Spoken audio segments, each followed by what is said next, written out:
বৈধ কাগজ ছাড়া ভারত থেকে বাংলাদেশে যাবার পথে বিএসএফের জালে দুই ভারতীয় নাগরিক। বসিরহাট মহকুমার স্বরূপনগর থানার বিথারী হাকিমপুর গ্রাম পঞ্চায়েতের হাকিমপুর সীমান্ত দিয়ে বাংলাদেশে যাওয়ার চেষ্টায় দুই ব্যক্তিকে আটক করে পুলিশের হাতে তুলে দিল সীমান্তরক্ষী বাহিনী। পুলিশ সূত্রে জানা যায়, উত্তর 24 পরগনা জেলার বারাসাত দত্তপুকুরের বাসিন্দা অলিউল মণ্ডল ও রাসিমা বিবি আজ সকালে হাকিমপুর সীমান্তে ঘোরাফেরা করছিল।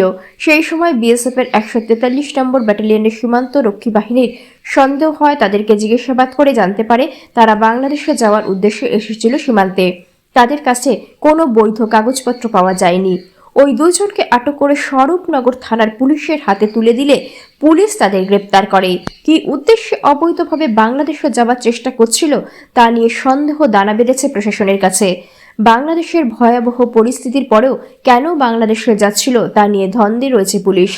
ধৃত দুজনকে আজ বসিরহাট মহকুমা আদালতে পেশ করা হয়েছে।